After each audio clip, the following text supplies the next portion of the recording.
Hello everybody, welcome back to my channel Trading Secrets. This channel is for entertainment purposes only. For those of you who do not know, my name is Ali. I have over 20 years experience teaching accounting, economics, business and law.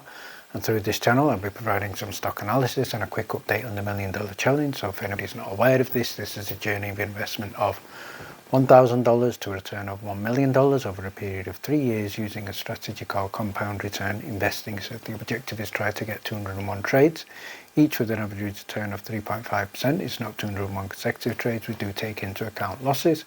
So for further details about how to join us for little as $9 a month and also get access to our exclusive in-depth strategy video, information is available in the description below. In the previous video we looked at MMTLP and the focus was on a potential buyer for our next bridge, and we also looked at speculation with regard to the float. In today's video we're going to be looking at synthetics and how that could be a problem that needs to be solved, and also some updates from Brda, so stay tuned for that. So first of all, let's have a quick look at what's happening in the markets. So headline here from Yahoo Finance, and that is the stocks have charged a little bit higher in terms of the midterm elections and also the upcoming CPI report.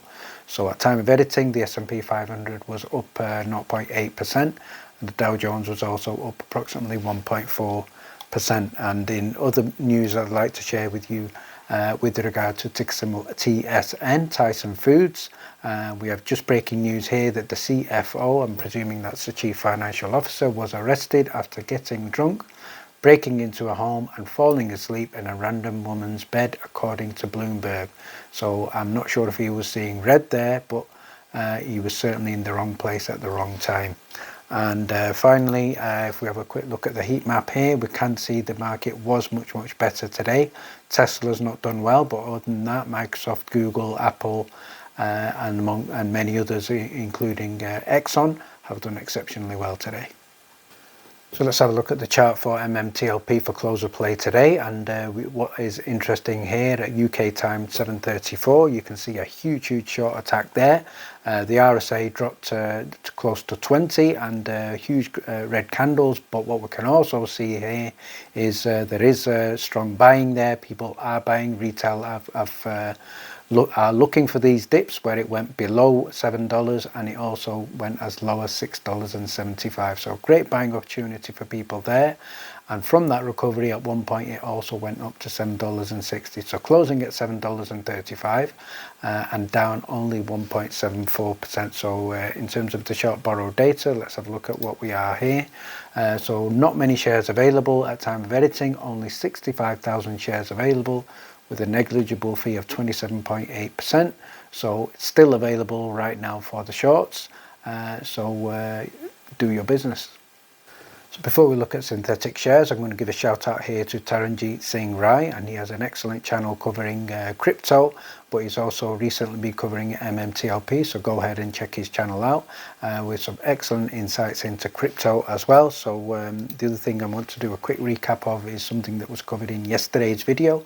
This was done towards the end of the video, so I'm not sure if anybody saw this, but this was speculation in response to one of the polls that I carried out on social media and looking at the speculative breakdown of the float. So if we look at the top 4 whales, they represent close to 30% of the 165 million shares, and then if we take into account an estimate of people who have already moved shares with AST and also brokers who may not be allowing trades, so if they're not allowing trades, it would be highly unlikely for those shares also to be made available to shorts as well, but we will have to check that.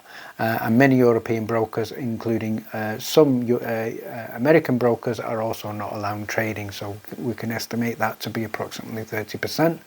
Then we have longs and OGs, investors like ourselves who are holding strong and not selling, so we could estimate ourselves to be maybe representing 20 to 30% of the float. And then there will be a number of people who are swing trading, that could be 10 to 20%. Again, all speculative figures. And the other unknown equation in there I'd like to throw in is the synthetics. So this is a figure that I think is completely unknown, and however, I think it is a very strong possibility, almost certain, that there are many synthetics out there. So that is a problem that has to be solved. So let's have a look at the issue of synthetics. So I'm going to give a shout out to one of the members on Reddit who's covered this quite nicely. So I'm going to share with you here a post from Pikewich. So let's see what he stated here. He said all synthetic borrowed shares are fake shares. So yes, that is correct.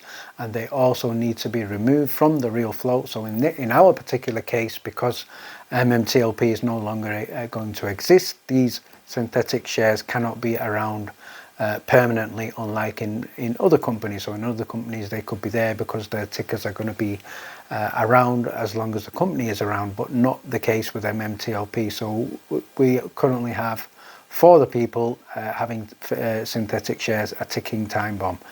So again, going back to the post, he said the only way for the creators of the synthetics to buy and cover the synthetic, and that is also going to be holding true for borrowed shares as well. So the brokers will have responsibility here.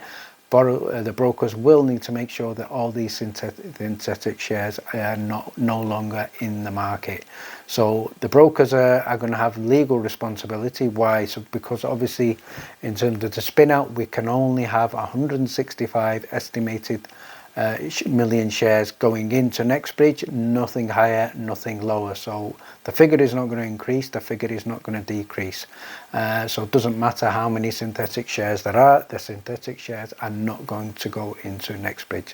So the brokers will not tell the clients, so I agree with that, and the fake shares, or those with the fake shares, will probably have to be replaced. And again, brokers will need to have responsibility for this.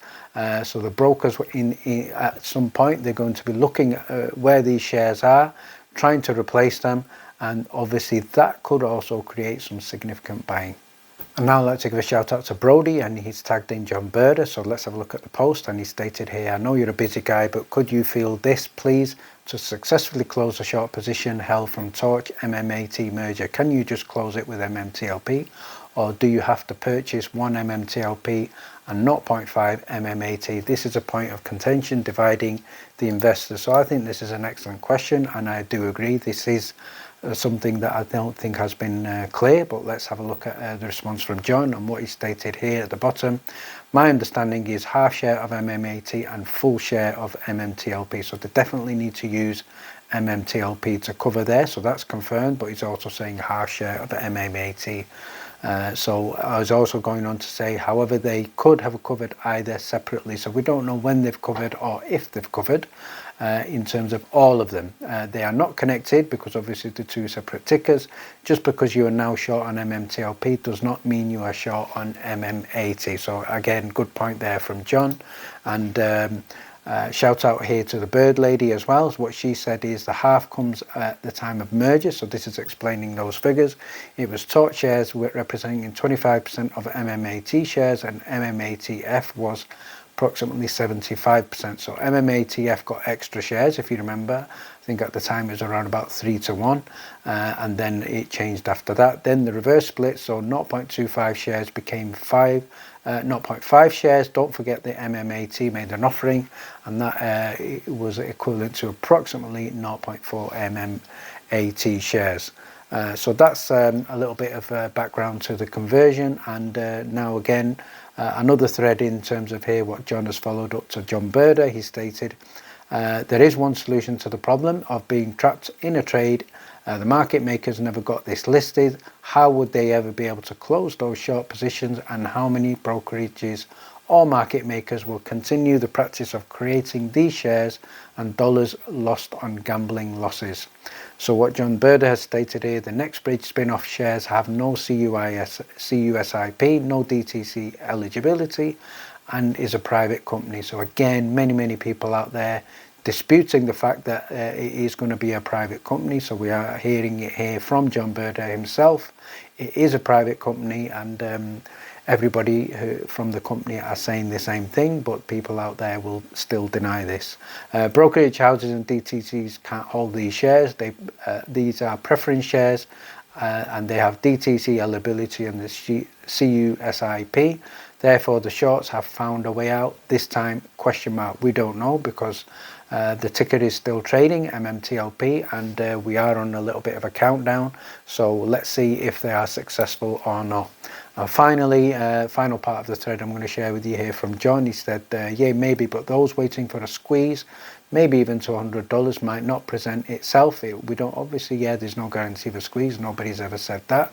It's still something that we are waiting to see and hoping for it to happen. So obviously there is going to be some registration in AST. In terms of the OTC summary, it's showing data that is certainly not accurate. So yes, that is a common problem.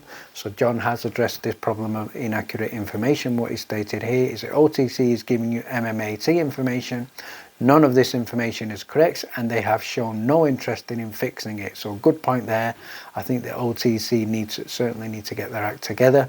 Also, there is no time constraint. If you do nothing with it, your preference shares, they're going to get cancelled. You'll get common shares in NextBridge, and then obviously whatever happens after that, we'll have to wait and see. Fingers crossed, hopefully there will be a buyer. But just following on from what John Brda stated here, if you remember the Alpha Genius, he was using MMAT figures, using the market cap of MMAT to describe MMTLP, unaware of what this problem was that John Brda has stated. So that is explaining why many people out there who don't understand the situation don't understand what's going on.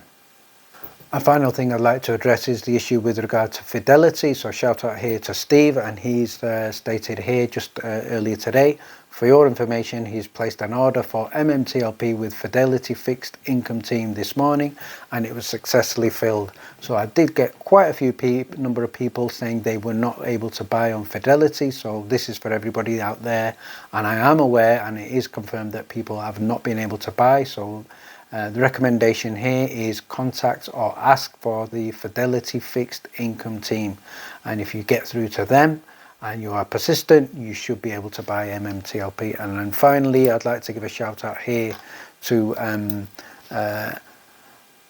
Look Pal, and he's posted a very important post here on the Reddit post short squeeze. So go ahead and check this out. And this is looking at some additional DD, looking at in terms of a potential short squeeze, and also looking at connections here with MMAT. So go ahead and check this post out.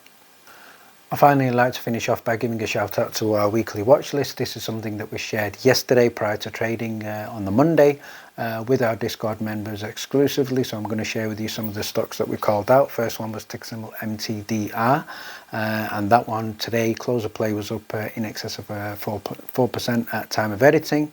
We also called out UNCY. I think that was up around about 1% at time of editing. MMTLP, you know about. That's something that we're following. We called that MMAT, but that was down today. There was a significant attack in MMAT, so not all calls are successful. We also called out TMDX. That was up close to 4%. We also called out a ticker symbol AGLE in this week's Discord weekly watch list. That was up in excess of 13.5%. ILIS was another stock on the list that was up 13%, so great returns there for people in ILIS. And ticker symbol RUM we called out, that was up in excess of 3.8% today.